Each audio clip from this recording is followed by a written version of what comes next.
Welcome back to the Foreign Report, your weekly foreign policy show that gives you the gory details of geopolitics with hopefully some laughs along the way. I'm Seena Ghaznavi, your foreign policy curious host.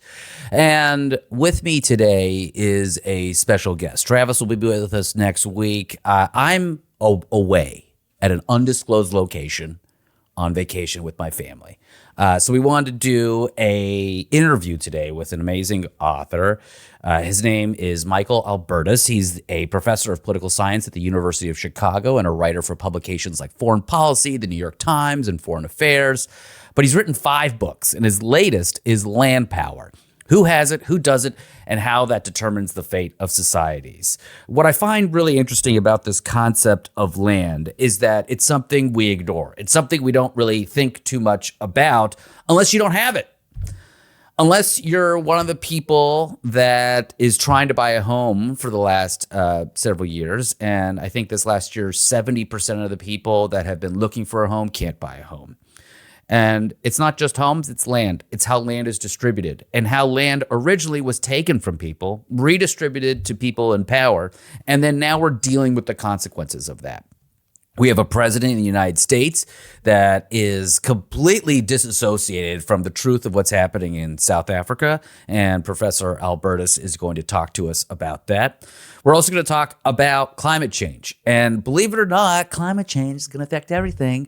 And over the long term, because our country has the attention span of a goldfish, we're unable to plan ahead for these things. You're going to hear about how Canada is planning for the future because they're going to have more farmland as the ice melts. You're going to hear about Russia and Greenland and all of these places that are going to benefit, but also deal with the consequences, both positively and negatively, from climate change. The conversation was really good. He's a very cool guy. What I find super interesting is that we're able to share with you something that is both global and it is the subtext of geopolitics, land. And it's constantly what everyone is fighting over. We're also living in a time when borders don't really matter anymore. And we have a president that doesn't really care if you invade another country as long as you pay me and maybe send me a plane. That'd be nice. So let's get to this interview. I'm really excited for you guys to hear it. And we'll be back next week to cover the fire hose of news that's coming out of the world. Mike Albertus, professor of political science at the University of Chicago, thanks so much for joining us on the Foreign Report. Where are you calling in from today? From Chicago, from my place in Chicago. Amazing. All right, so it's not so it's still a little early for you over there. It's not. It's early, but not. It's not god awful early.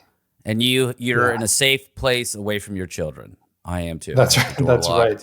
That's the key. Yes. No. On Fridays they're out, so I'm good.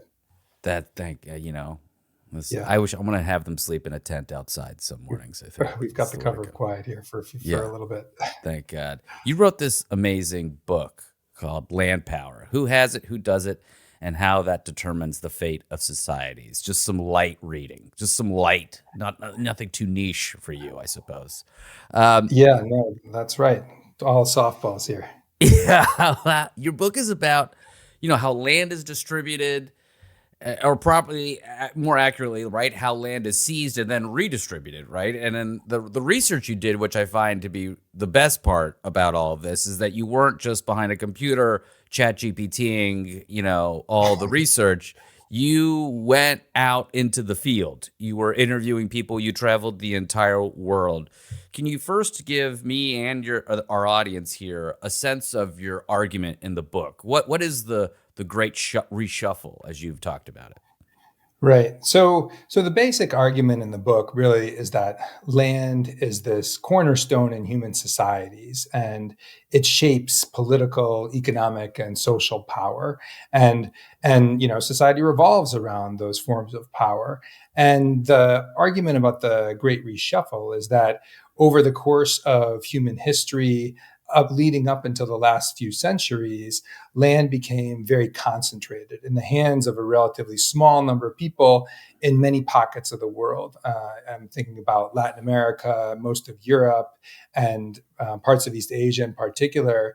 And then over the course of the last 200 years, there was an effort to reallocate that land, reshuffle that land away from those large landowners into the hands of other people. And so, it was driven by things like population growth and state making and social conflict.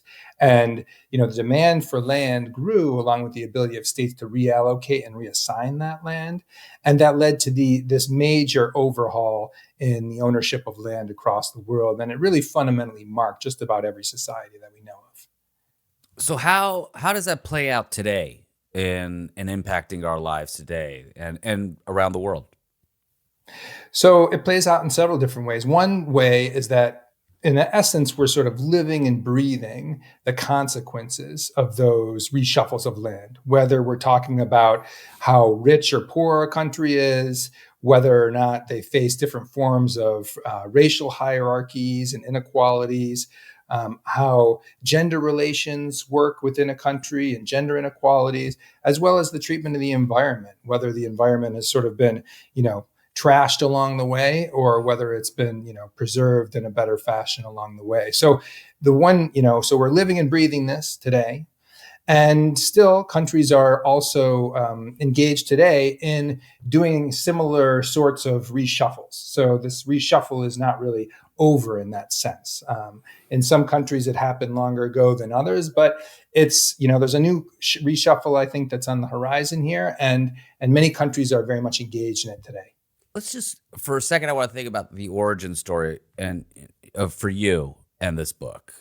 You write, perhaps because most social critics and scholars call the world cities home, few have reckoned with how deeply humanity's connection to the land has shaped every nook and cranny of modern life.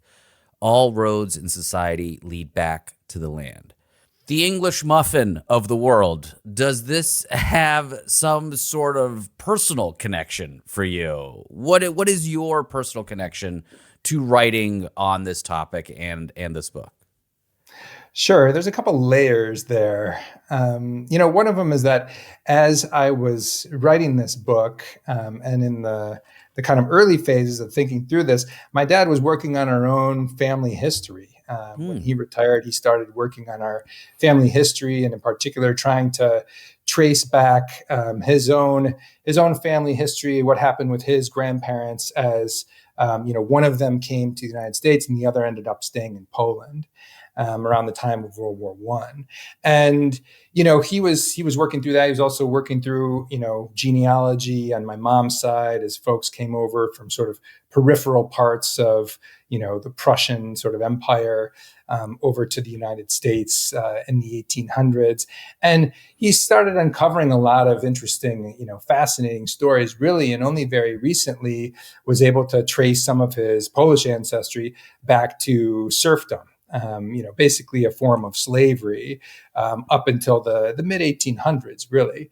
And at that point, perhaps unsurprisingly, the record sort of goes dark, right? Because it's hard to track some of these folks. But it was interesting for me learning about some of my own history on the land and how that is and how the shift away from that, from a livelihood on the land, is relatively recent. Really, it's only a couple generations. And then, the second kind of part of this for me was going to graduate school. I did my PhD at Stanford, and I was interested in questions about democracy and inequality, and in particular, why it is that we have so many democracies around the world today that struggle. It feels like tooth and nail with issues of inequality, really vast inequalities, and are not able to sort of level the playing field in terms of opportunity and the like. And as I started to think about how we would understand that relationship between democracy and inequality historically, I realized that, states, governments in many parts of the world haven't been strong enough really to reallocate resources by taxing people, by going out, knocking on doors, back in the day, now whatever, submit this stuff online and actually getting a sense of what people were earning and how they could actually tax it. That's something that's pretty recent in human history.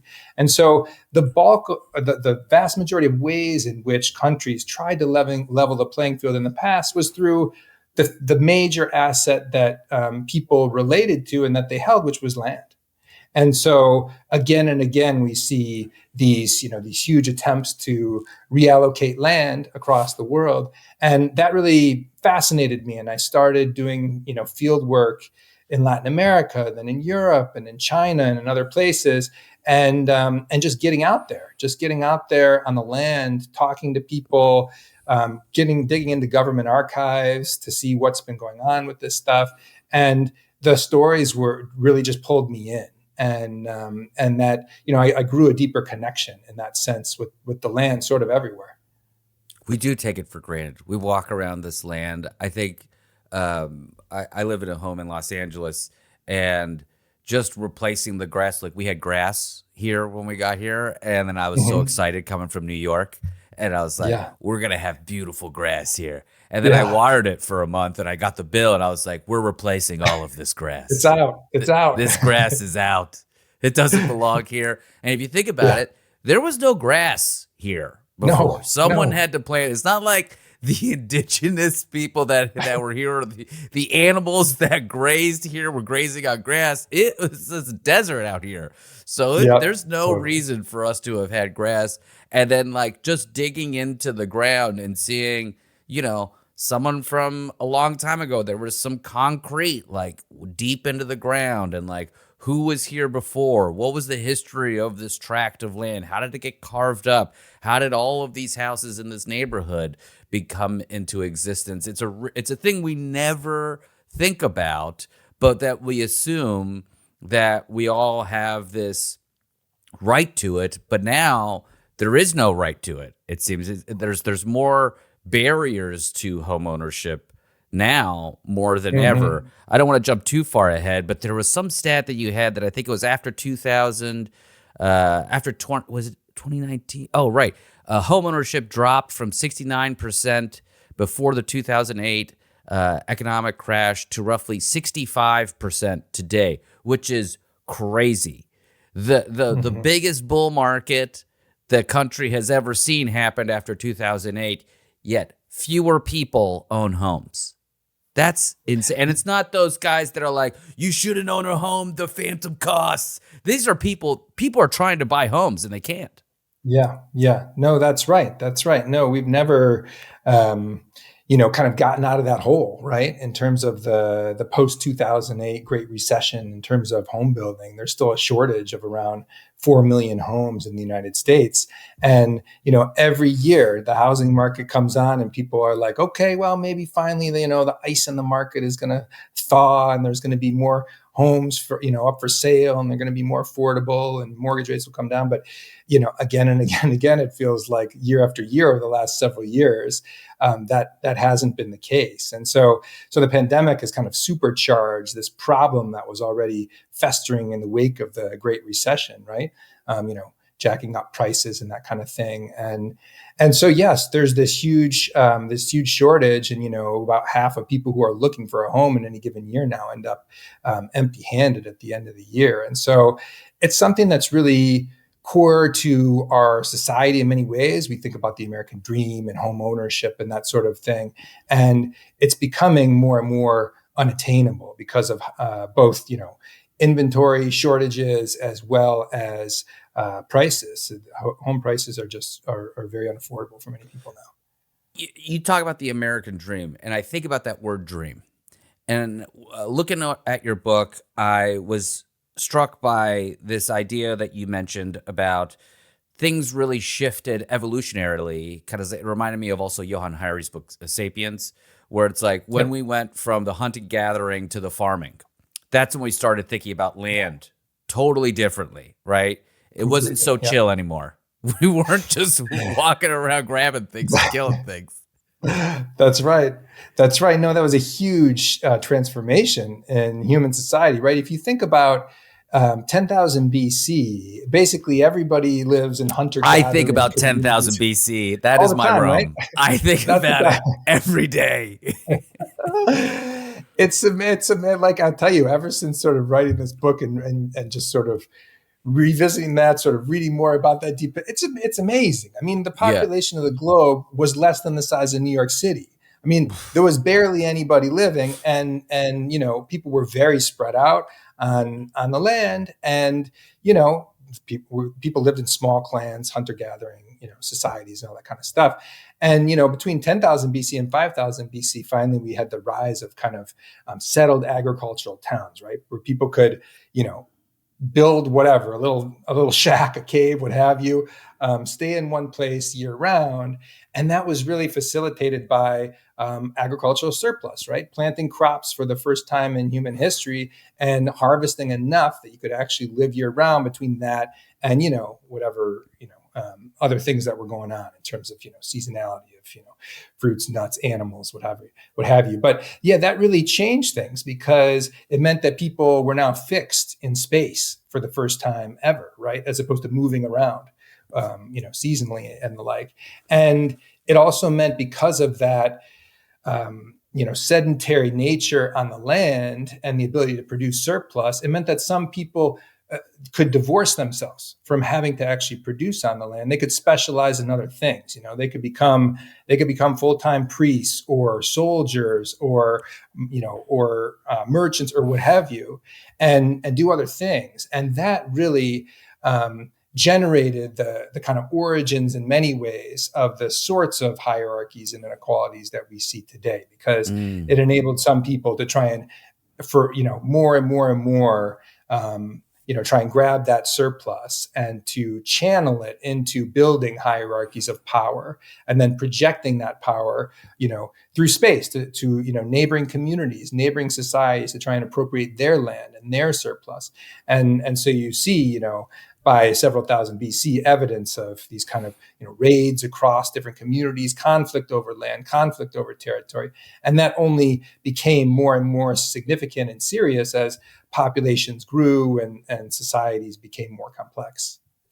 So is this urge to, like, I guess, so I want to go back to this thing we were just talking about, the dream, the American dream.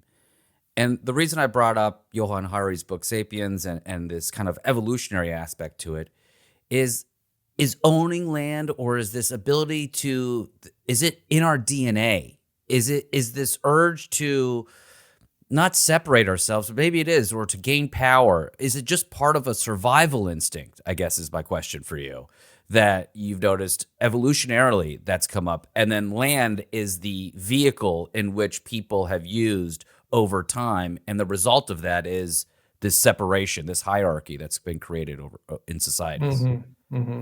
Yeah, I think that there is a good driving tendency in that direction, through the ways in which human societies are organized.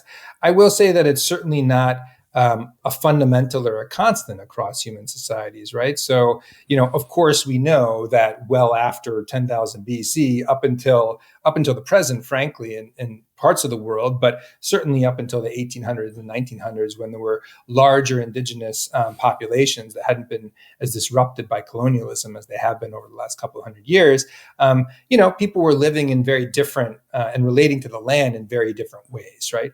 Even in places where there were sort of sedentary societies, there wasn't the same sort necessarily of divvying land up into the type of private property rights that we know today, in terms of things like the ability to buy and sell land, the ability to exclude other people from it, the fact that it tends to be owned by a single individual or a family.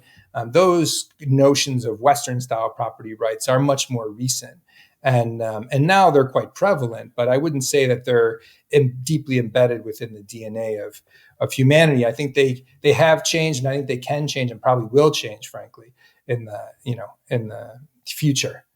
I was hoping you would say that, because my feeling was that there are cultures, and you said it already, right? There are indigenous cultures that have avoided this urge or this sense of colonial push to like grab land.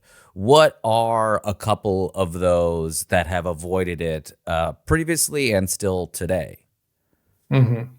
So there are, it depends on where you're talking about, but maybe I'll give you a couple of examples from from Latin America, where I've done, a lot of work there. If you think about, the Amazon basin in Peru or Bolivia or Brazil or what have you, there you still have people who are, there are not that many people on the land. They still live in a relatively dispersed way.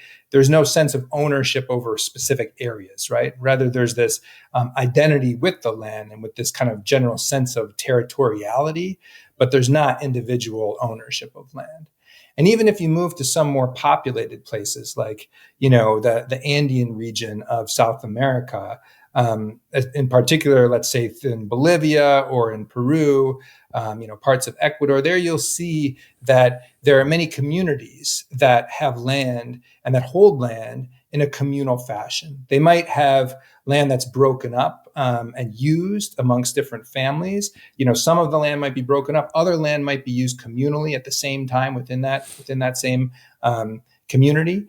And that land can also be kind of shuffled around depending on the needs of people within the community, and people as a community decide that, right? So those are pretty different ways of using and relating to land than we think about it.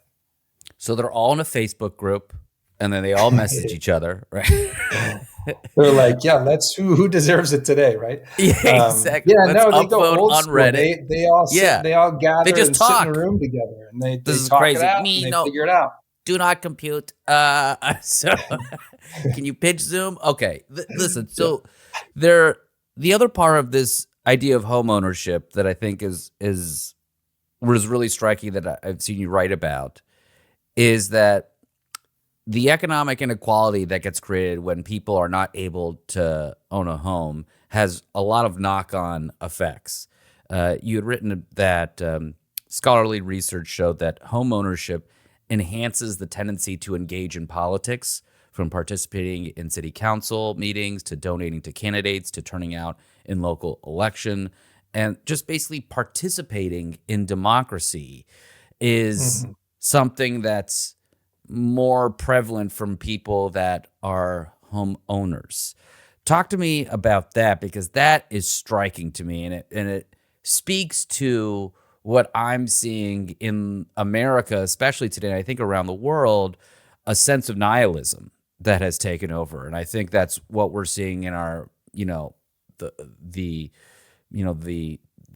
discourse today, is that people are just, they don't care about anything, because why should they? They have nothing invested into themselves or their community.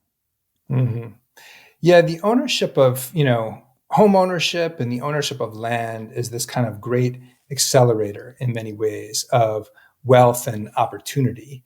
And so, people have done, there's a lot of research on this, that looks at the appreciation and the value of, homes and land and the like. And if you compare people who are, owners to renters over time, certainly over a considerable period of time, those who own tend to dramatically outpace people who are renters, and then they pass those advantages down, across generations and the like. And you can even imagine, imagine how the homeownership gap, let's say between, blacks and whites in America, is rooted in this, exclusion of blacks from the ownership of land and housing that dates back to, the plantation economy in the South and all that kind of stuff. That gap has never closed. And so that's a very extreme form of looking at that, but there are so many different ways in which we see those differences between homeowners and non-homeowners play out in our society. Like you said, there's good evidence about, that links homeownership to greater participation in local democracy, in local elections, that people have a greater kind of stake in their communities. And, they're more likely to sign petitions and to think about the kind of longer term of what's going on in a community. And it's not that renters don't have an interest in those sorts of things, right? It's not like, this is totally deterministic or anything like that. But many people, who are renters would like to be in those shoes, but many times are kind of excluded from that and are struggling with a whole host of different issues that arise from not owning a home, right? Whether that's kind of moving sort of repeatedly or battling landlords or what have you. And so, yeah, we see these kind of all these different manifestations of the ways in which home ownership, the ownership of land, is really important for thinking about the day to day in terms of who lives in our society and how they move about society. I want to take a quick break. We are on with Michael Albertus. He's the professor of political science at the University of Chicago. His book is Land Power: Who Has It, Who Doesn't, and How That Determines the Fate of Societies. When we come back, we're going to talk about some more international topics and climate change, which I'm really excited about. This is the Foreign Report. I'm Seena Ghaznavi. We'll be right back. Welcome back to the Foreign Report. I'm Seena Ghaznavi. We're on with Professor Michael Albertus. He is the professor of political science at the University of Chicago, and his book, Land Power: Who Has It, Who Doesn't, and How That Determines the Fate of Societies. We talked a little bit about the book. We've been talking about home ownership, but now, Mike, I want to talk about one of the most marginalized groups in human history. Okay? What are you laughing about? White South Africans, okay? Somehow I knew that was coming. I try to, I'm not trying to hide. Only ones who get the open door these days. These poor people. They've had it real rough for so long. Talk about seizing and taking. You talked about at the end of apartheid in South Africa, the white minority was 11% of the population and owned 86% of the country's farmland. I feel like Bernie Sanders is in my head right now. 11% owns 86. Yeah. But what has happened since then? How has South Africa handled that? The reparations, if you will, of that time period. What have they been doing? Yeah. So the government, since the end of apartheid, has been trying to create greater opportunity for all South Africans, and especially for South Africans who were, for the vast majority of the population, which is Black and which was, marginalized and oppressed under apartheid. I got back from work in South Africa a bit over a year ago, and I was working with a community or a set of communities really in the Mpumalanga region in northeastern South Africa. And they told these very visceral stories about how in 1954, the apartheid government sent in the trucks, and, had a meeting with, a leader of the community, about what was going to happen, then basically kidnapped the leader of the community, pushed people into the trucks and carted them out, and moved them far away to a different part of South Africa that was more marginal, farther away from everything, where they had nothing, dumped them out and said, basically have a good one, and drove away. And there they were. And, they, of course, for obvious reasons, struggled as a community under those circumstances. And when the transition to democracy came in 1994 and apartheid ended, there was this overwhelming pressure across South Africa to return land to communities like this that had been forcibly removed from their land, not very long ago, relatively recently. And in this set of communities, that's exactly what happened. So, and it was done in a very interesting way that was a consensual way.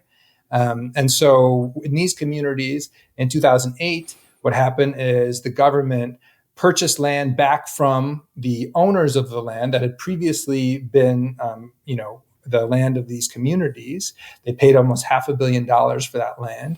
The company that owned much of that land voluntarily sold that land to the government, which handed it to these communities. They then worked with the communities. And today, the company still has a partnership with these communities in terms of helping to train people to work on these, to work for the company. It's mostly what they're doing now is sugarcane producing. So they hire people as farm managers, growing sugarcane out in these places, harvesting, all that kind of stuff. They're trying to train kind of a new set of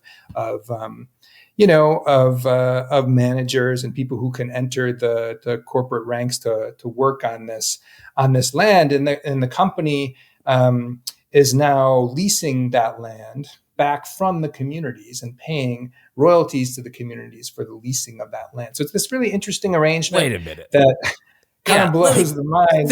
Let me get this straight here. So the South African government didn't just go and take this company's land, right? That was the owned of. They went and paid them for the land, some market rate from what I'm reading, right? Market rate. Yep, market rate. Yeah, the market rate. So they're not even like pennies on the dollar, not even a a taking that our government does here when they want to build a stadium in a city. They just take. It wasn't even eminent domain. It was a negotiated voluntary transfer. Negotiated voluntary. Oh man, here we go. A market sale. We call it a market sale. Is what it was. A market sale, and then they gave it back to the government gave it to the community there. The local black farmers and local black community there owns the land, and now the company pays those folks that own the land a lease to work the land, and they've now also hired the people that live there to work the very land they own, and they're getting training to accurately and efficiently work that land. Do I have that right? Yeah, that's exactly right. So there hasn't been any white genocide involved in that one. I don't know about you. That sounds like a genocide. I don't know. I don't think you know the definition of genocide. So, yeah, I mean, it's this really, there's a lot of, when you think about it, there's a lot of kind of, ethical, moral sort of quandaries, even in that sort of thing, given just the brutal history of it. Of course. But nonetheless, it's something that, you go and you talk to people in the community, and people are like, look, it's a very difficult history. It's a struggle. We're trying to work with the company, but there's also this, this overhang of history, but we're making a go of it. And we're trying to work as partners, and we are working as partners. And by and large, it's working. And so you see those sorts of stories play out again and again in South Africa. And I'll say that they're not all rosy. So there's been many failures, many examples of where the government has granted land to communities and hasn't supported them in that transition. As you can imagine, there's a lot of things you have to overcome to get over that legacy of being forcibly removed somewhere else and where you've got nothing. Right?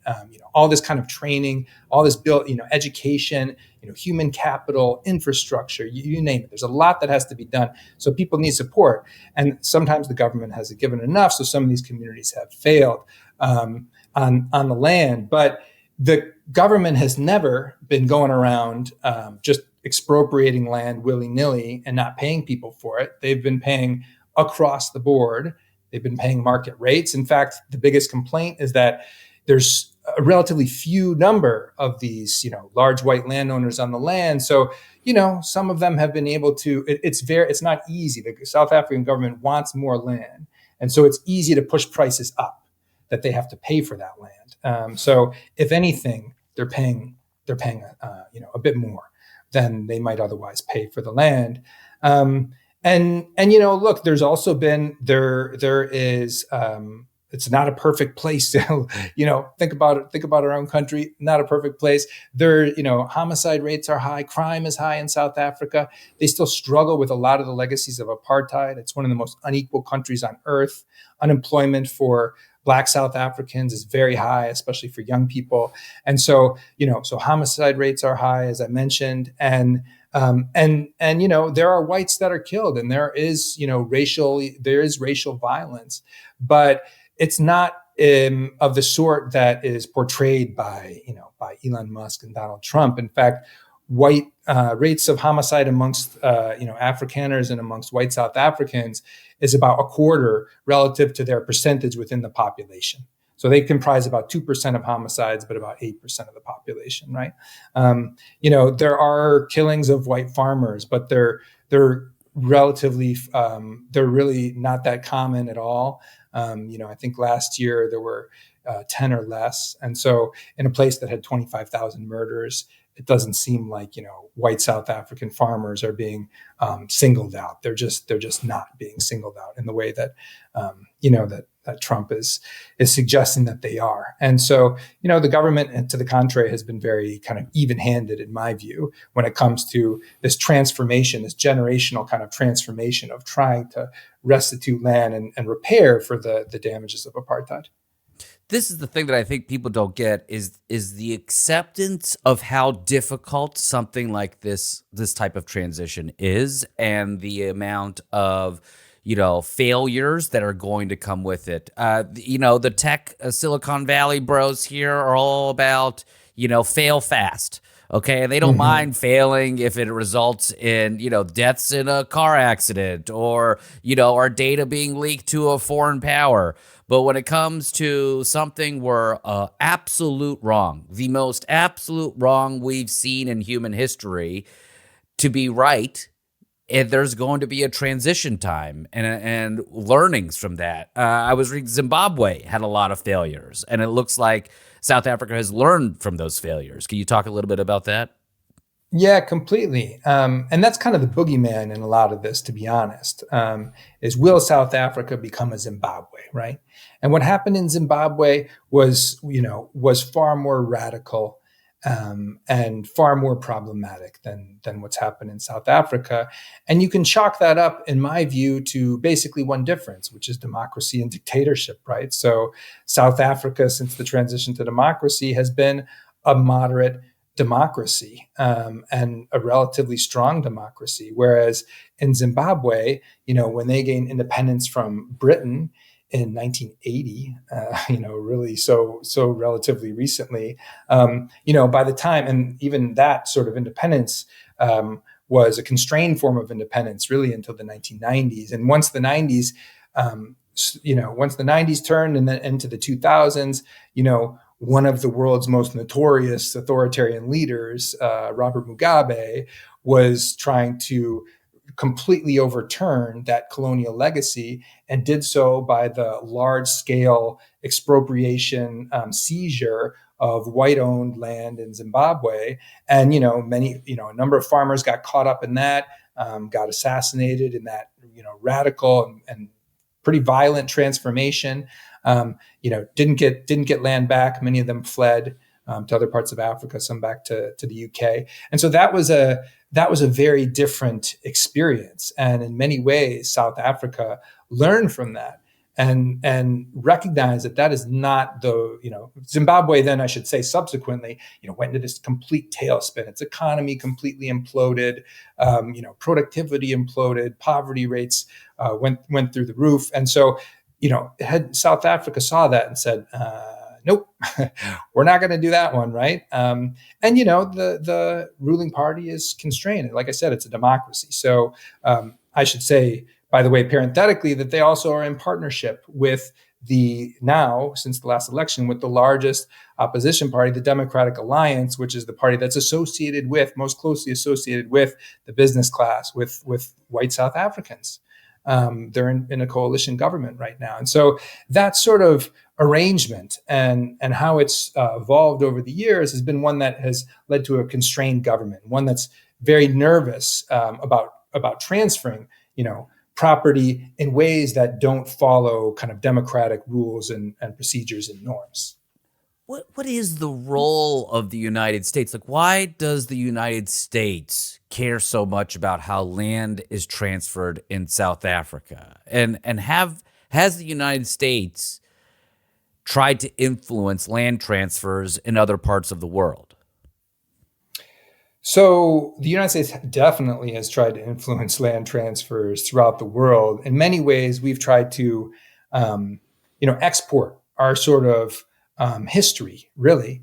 Our history, I should say, our very Which specific, history? Yeah, exactly. The very specific history of the Northeast, right? Oh, not okay, the got Southern it. plantation economy. Okay, got not the system of reservations and sort of dispossession from the American West, but rather the Northeast style of early smallholding farming, and this sort of how that smallholding farming contributed to a rather radical at the time form of democracy, of local kind of participatory democracy, right? And so that's the bedrock in many ways of certain parts of early American political thought. And that political thought endured in many ways through the Cold War. So, when the United States was in Vietnam, it was saying, look, let's try and, oppose what is going on in North Vietnam in terms of the large scale seizure, collectivization of land. That's what happened in the Soviet Union. That's what happened in China, right? We're going to oppose that form. And instead, we're going to try and give land to the tiller, right? We're going to give land to smallholding, Vietnamese farmers. So, that was the policy in Vietnam. And you can see that elsewhere, right? You could see it in the rebuilding, the post-war rebuilding of Japan, of South Korea, of Taiwan, et cetera. The idea was to support land to small farmers, right? So the United States has for a long time been involved in that sort of model. And that continues through organizations like the World Bank, and the IMF today in terms of, trying to support this transformation to private property ownership in places throughout the world. As to why the United States cares so much about South Africa and the ownership of land in South Africa, I think there are a little bit more, kind of contingent reasons that are associated with things like, the fact that Trump has, a couple of really close allies, people like Elon Musk that are from South Africa. And frankly, I think the sort of, encounters that we saw between Trump and the president of South Africa a couple of days ago are this kind of performative politics in which, everybody can see on broad display in the Oval Office this sort of, disrespect, frankly, for foreign leaders. They can see this kind of black-white divide, and they can see this this disregard, this blatant disregard for anything remotely close to truth. And, and part of the base really likes that. Part of the Trump base really likes that, right? I mean, a lot of Americans don't like that, but there is a section of them that do and that read that kind of politics. And, I think that's a feature of the Trump presidency and his rather, authoritarian style in terms of how he interacts with other leaders and the ways in which he treats, existing kind of norms, rules, and how his relationship or lack of relationship with the truth. I'm just going to leave it there. I think we've talked about Trump enough for this. I'm just going to start screaming about him. So I want to take a quick break, and when we come back, I want to talk about climate change. This is the Foreign Report. We'll be right back after this. Welcome back to the Foreign Report. I'm Seena Ghaznavi. We are on with Professor Michael Albertus. He is a professor of political science at the University of Chicago. His book, Land Power, Who Has It, Who Doesn't, and How That Determines the Fate of Societies. Incredible stuff here. We've talked about the book a bit. We've talked about home ownership, land ownership, and these very poor white South Africans that are, having a tough go. But thank God they have a president that has their back in Donald Trump. I want to talk about climate change. And when you talk about climate change, the first thing that came and how that affects land and land ownership and power, the first thing that came up for me in my always online brain was this video, and maybe you know what I'm going to show you right now, but we'll see. I don't know if you remember this classic from everybody's favorite, Ben Shapiro. That all of the water levels around the world rise by let's say 5 feet over the next 100 years, say 10 feet by the next 100 years, and it puts all the low-lying areas on the coast underwater, right? Which, let's say all of that happens. You think that people aren't going to just sell their homes and move?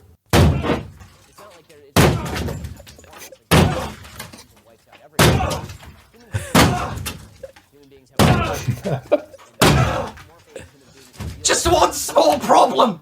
Sell their houses to who, Ben? Fucking Aquaman!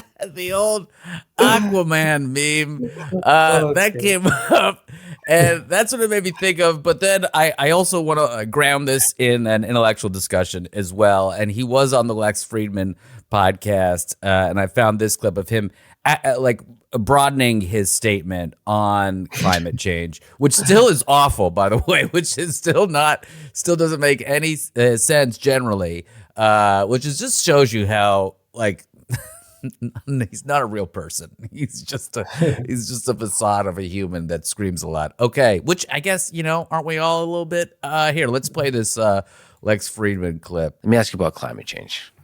There's let's go from the meme to the profound philosophy. Okay, the meme is there's a clip of you talking about climate change and saying that the Aquaman meme. You said that for the sake of argument, if the water level rises 5 to 10 feet in the next 100 years, people will just sell their homes and move. And then the meme is sell to who? Can you argue both sides of that? The argument that they're making is a straw man. The argument that I'm making is over time. I don't mean that if a tsunami is about to hit your house, you can list it on eBay. That's not what I mean, obviously. What I mean is that human beings have an extraordinary ability to adapt. It's actually our best quality. And that as water levels rise, real estate prices in those areas tends to fall. That over time, people tend to abandon those areas. They tend to leave. They tend to, right now, sell their houses, and then they tend to move. And eventually, those houses will be worthless, and you won't have anybody to sell to, but presumably not that many people will be living there by that point, which is one of the reasons why the price would be low, because there's no demand. So it's over 100 years, so all of these price dynamics are very gradual relative to the other price dynamics. Correct. That's why the joke of it, of course, is that, like, I'm saying that tomorrow there's a tsunami on your doorstep, and you're like, oh, Bob will buy my house. Bob ain't gonna buy your house. Like we all get that, but it's a funny meme. I'll admit I laughed at it. It's like you could have said that in your long form lecture that you were doing in an auditorium. It's not like you were doing a like CNN hit. You had plenty of space, Ben, to explain all of that, but yet he chose not to. The part I do agree with is that there are going to be people that have to sell their homes and leave, and that the best part of being a human is our ability to adapt. What's your reaction to his explanation of that? I mean, my first reaction is to laugh because it is funny.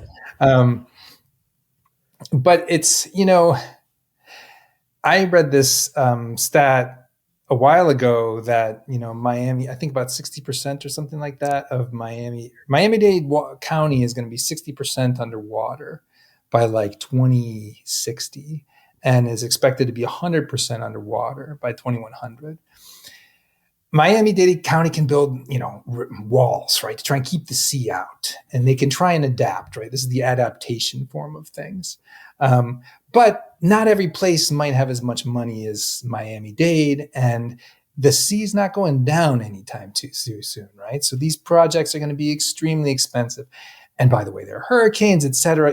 Nothing's going to keep everything completely out. And so what I think about is the time period at which the whole system kind of starts to unwind, right? I mean, now if you think about Florida is a state that's attracting people. Its population is growing, especially in coastal areas. Prices are going up disproportionately in coastal areas. And if that's going to go to zero at some point, for some people, for some houses, it will at some point go to zero. There's going to be some kind of tipping point at which people realize, hold on.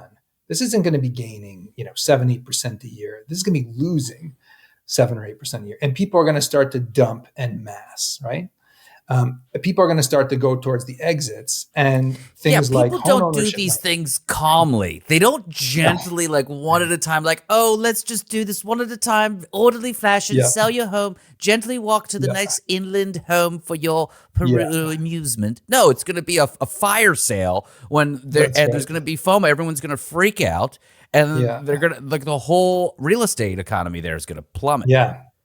Yeah, I think that's right. And the, if you think about part of this could and probably will operate through home insurance markets. I mean, already home insurance markets are under major stress in Florida. They've sort of collapsed in certain ways, and the state has stepped in.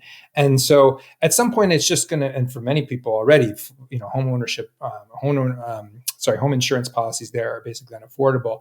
But at some point, it's going to become that the risk is high enough, and you can't afford home insurance, that people just start to say, forget about it, right? I'm not gonna do that. And that's going to be this kind of turning point.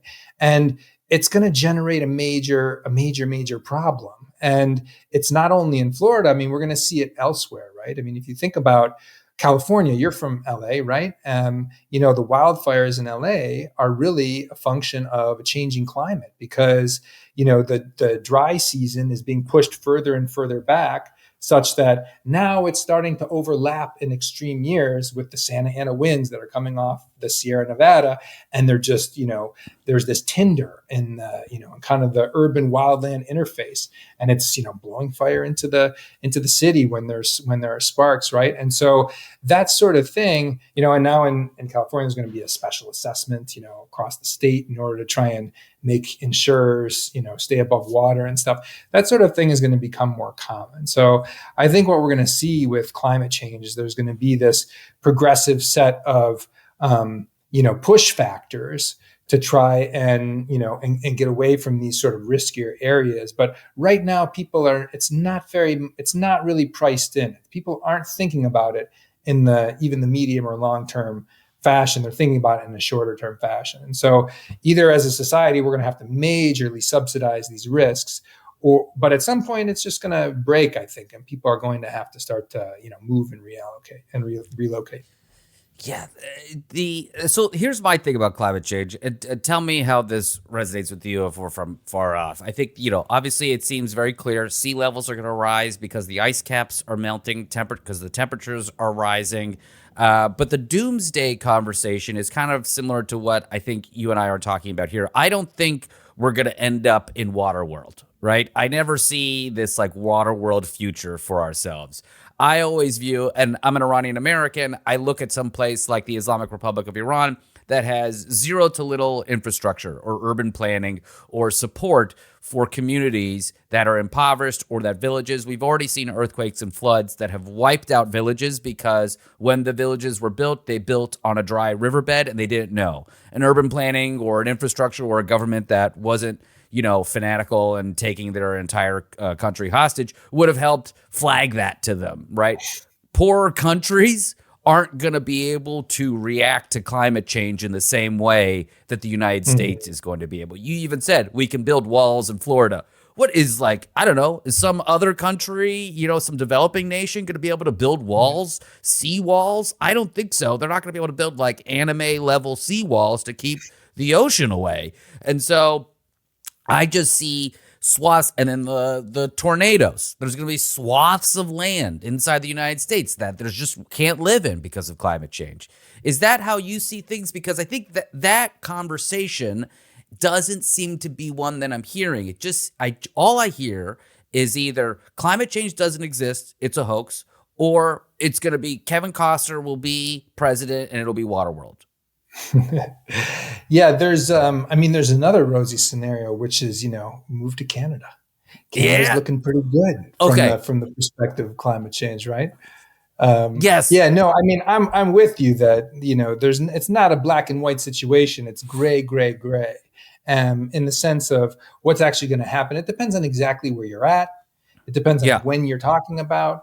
There are some things that you can kind of mitigate risk, if you're in a place that, is now like Chicago, that's okay. It's getting hotter in the summers or, muggier in the summers. Okay. You can get air conditioning. That'll last you some time, but there are other places, if you're in very peripheral coastal Florida, elevation 0 today, you're in Hurricane Alley. You're in the long term, you're in trouble. So it really does depend on where you're at and what you're thinking about, right?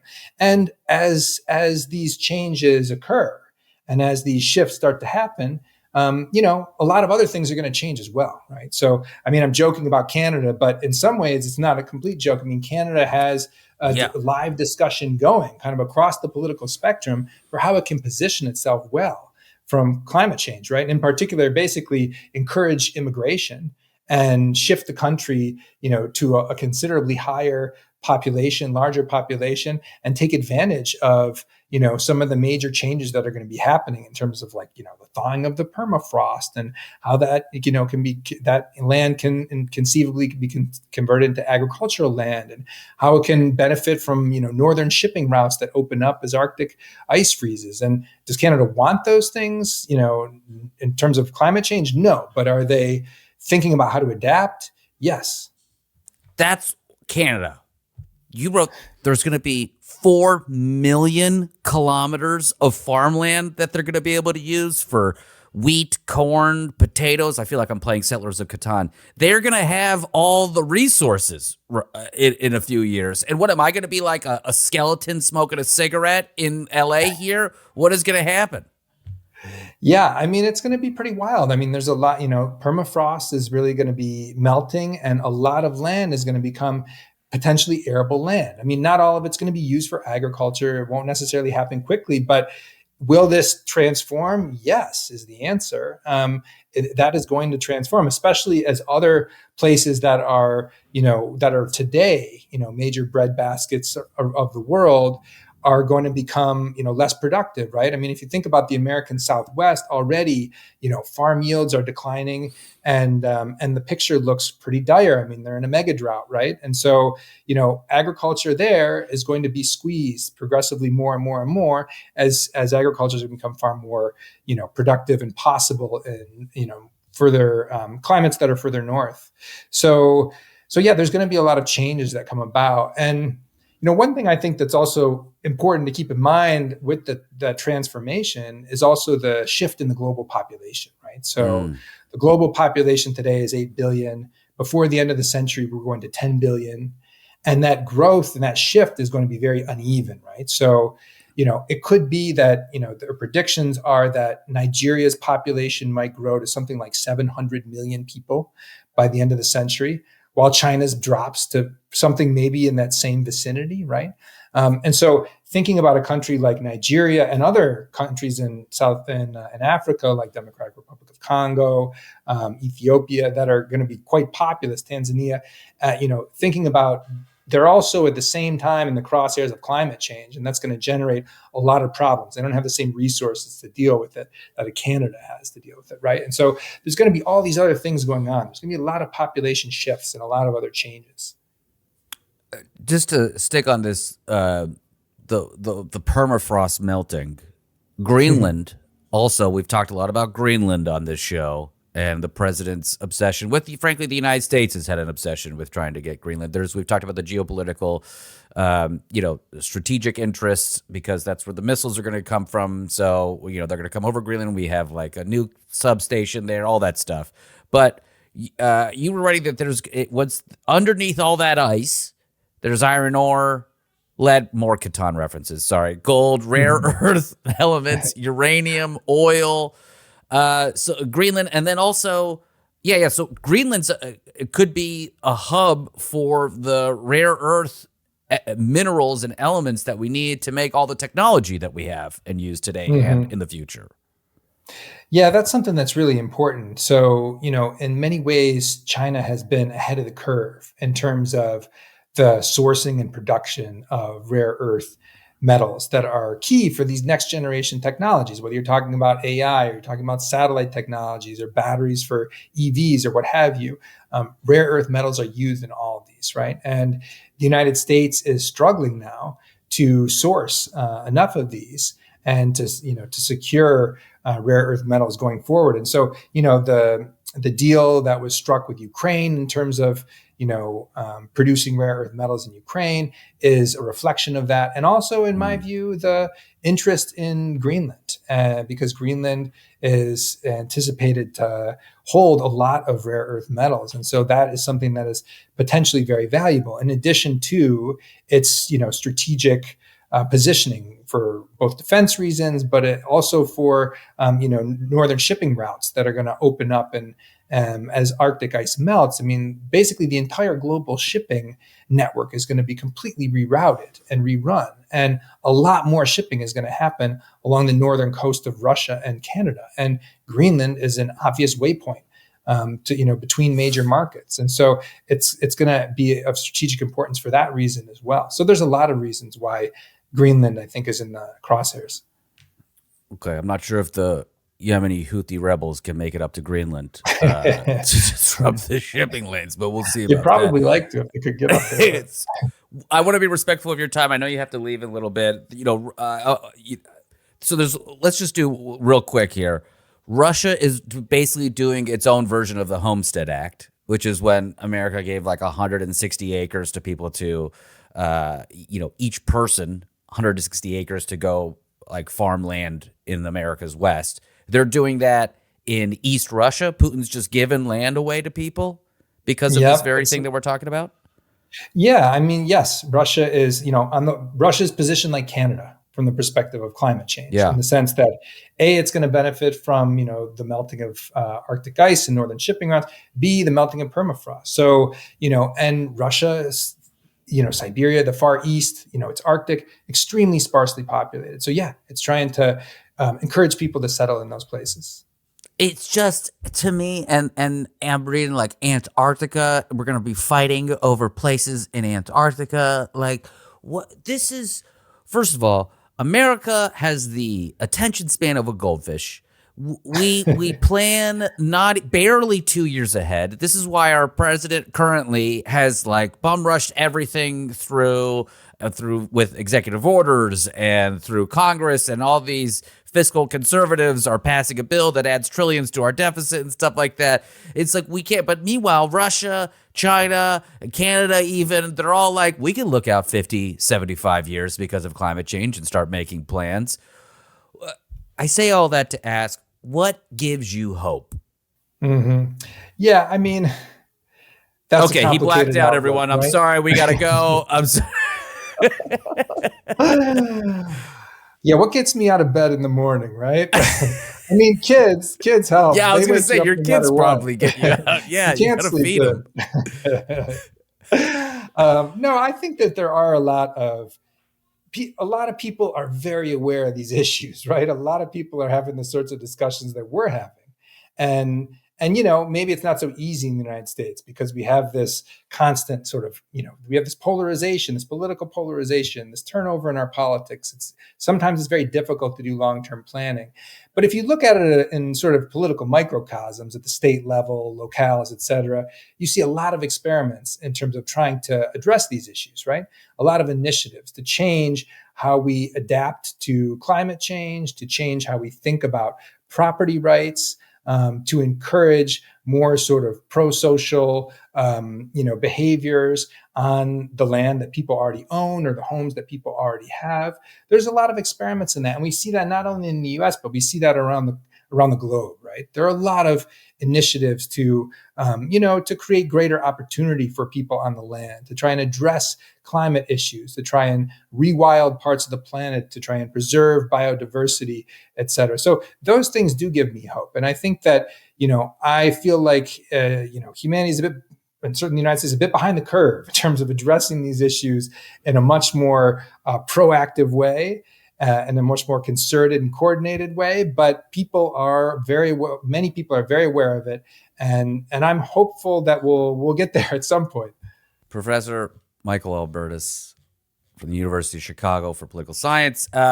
Your book, Land Power, Who Has It, Who Does It, and How That Determines the Fate of Societies. It's an incredible book. Please, our audience will link to it in the episode description. Thanks for spending your morning with us at the Foreign Report, Mike. I really appreciate it. It was a pleasure. Thanks for having me on the show. I had a really good time. Great.